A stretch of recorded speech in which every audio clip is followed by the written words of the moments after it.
Hi, Russ here, Russ Bucy Music. Please like and subscribe. We are here to entertain, educate, and do some product reviews and maybe some other stuff. We'll just have to see. The subject of today's video is, what size and shape of acoustic guitar do I need? And this is a very confusing. Obviously, all you guys that are watching this have been in a music store and you see all these different guitars up on the walls and you're like, well, I wonder what that sounds like. And then, of course, we're too embarrassed to go play in front of a bunch of people, so we just guess and then we buy the wrong thing. So I'm here to help you not buy the wrong thing today. Now, there are some, before I get into the shapes of the guitars, there are some other factors than size and shape that do have some bearing on what you're going to buy. So, so some of them are what woods the guitars are made out of, the scale length that the guitar is, and where the neck is attached to the body. That's a little deeper stuff, and I'll get into that in some other videos. Now, so let's generally speaking talk about the basic sizes and shapes of guitar. This is a Dreadnought guitar. This guitar is the most common size. So when you see this is the most common size. There's also one called a slope shoulder Dreadnought, but this is a Dreadnought guitar. This is the what we think of as an acoustic guitar for sure. Then there is the Grand Auditorium guitar. Grand Auditorium is same size, a little bit different emphasis. I'll get into that a little bit. Then there's what we call the Auditorium guitar, just a smaller Grand Auditorium guitar. Then there are the jumbo guitars, and jumbo is a little different shape, obviously bigger. That's why it's called a jumbo. There's also a mini jumbo on there. There's some other shapes, and I'll just go ahead and cover these now. We had the Parlor Guitar. Parlor Guitar, not to be confused with the mini or the travel guitar. The Parlor Guitar was a smaller, older style of guitar that has seen resurgence over, different times. A fairly small sounding guitar was used in a more intimate setting with a person smaller in stature. Then there are the travel guitars. I'll probably do a video at some point just talking about the different types of travel guitars and the different materials that they make travel guitars out, because there's so many choices out there now. Travel guitars are just smaller versions, sort of approximated to a bunch of different sounds and shapes, but they're just smaller guitars that still have, professional grade, tuners and the different things on a guitar. Those are really useful, and you can use those guitars. You can travel with them, and they've got a long enough scale length to have tight enough strings so that they have enough volume that they're a usable guitar. So we'll talk about travel guitars more in a different video. So let's get to the very specific shapes of guitars and sizes. So with the Dreadnought guitar, this guitar has always been the most popular shape. If to me, if I think of 70s people that play Eagles, America, a lot of them, those bands, they would be using a guitar like this. Remember that when you're buying a guitar, you and the guitar are presented together. So there needs to be some congruity between you and the guitar that you're playing, so that it's a consistent experience for the listener and for the player. If you're a large person and you sing real loud, then you probably want a guitar that's larger and is real loud. If you're a smaller person and you sing softly, you probably want a guitar that's a little bit smaller. So let's get into this guitar. The regular Dreadnought is great for strumming. It's great for, it's got those great big sounds. Certainly bluegrass players like this guitar. It has a little, this part of the guitar is called the waist. It's got a little thicker waist. It pushes a little bit more mid-range, so that it kind of cuts through, the mandolins, banjos, and all the other stuff that's going on in a bluegrass situation. And you want to be heard. You want to be heard doing that. So this is just a good all-around guitar. I have seen most people who finger pick on a Dreadnought guitar.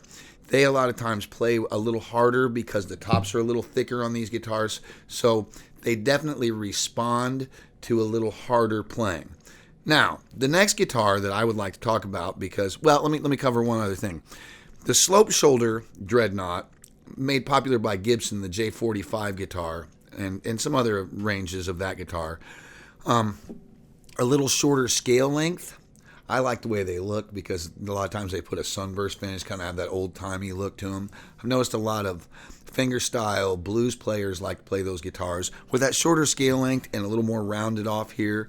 They're a little deeper sounding.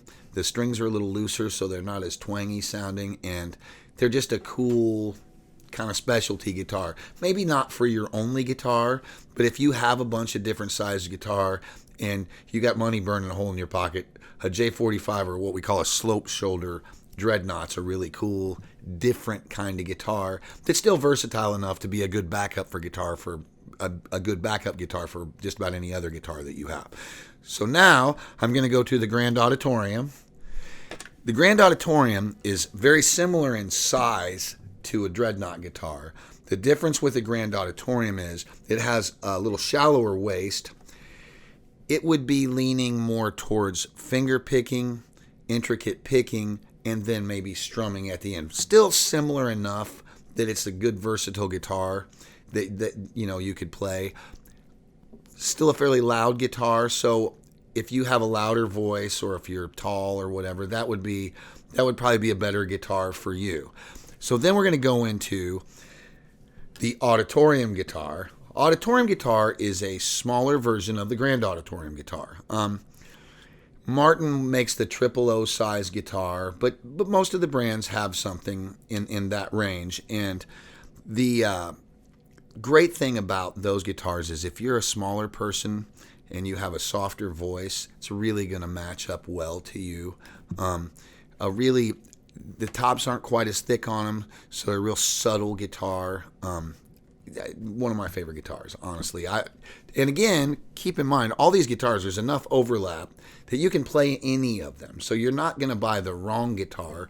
You're maybe just not going to buy the right guitar for you to start with, you know. So you have to have some expectation. So a smaller person does some finger picking, soft strumming. Auditorium size guitar is great. Now, we're going to talk about jumbo guitars, and in that same sort of light, we'll talk about mini jumbo guitars.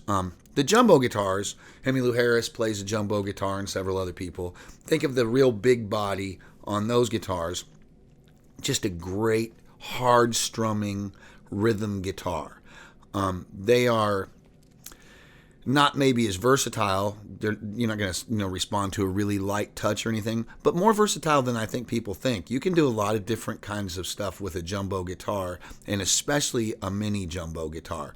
But certainly if you're a hard strummer and you sing loud, that's kind of where I would be looking, in that jumbo kind of range or mini jumbo range. There's also, when I was talking about the Parlor Guitar earlier, there's a size called the Grand Concert, and it's just a little bigger, louder version of the Parlor Guitar. For those guitars, not everybody makes a guitar called that, and remember there's a lot of overlap in this, but a Grand Concert guitar, if you see them, they're just a little louder guitar than a smaller Parlor Guitar. Still a really nice, versatile guitar. Now, I think another subject to talk about is plugging these guitars in. All of these acoustic guitars nowadays have a lot of different kind of pickup systems that you can put in the guitar. It's been my experience to see a lot of either Auditorium or Grand Auditorium guitars with electronics in them. For one, they're easy to stand up and sing with.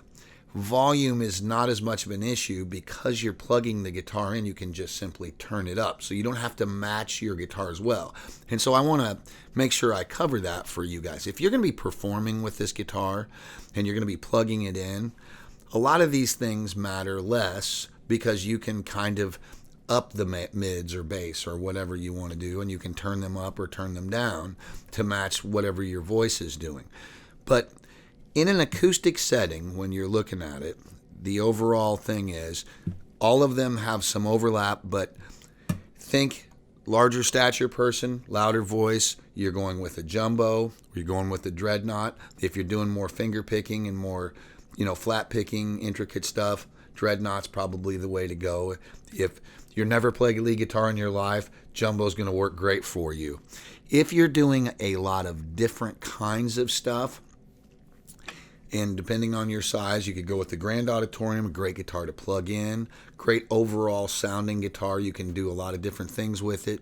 And then the Auditorium if you're smaller and maybe have a softer voice. Anything you guys can think of that would be questions for us, go on Russ Bucy Music or just put in the comments section, and I'll be glad to do it. And I'll probably do an accompanying article with this. But thank you guys for watching.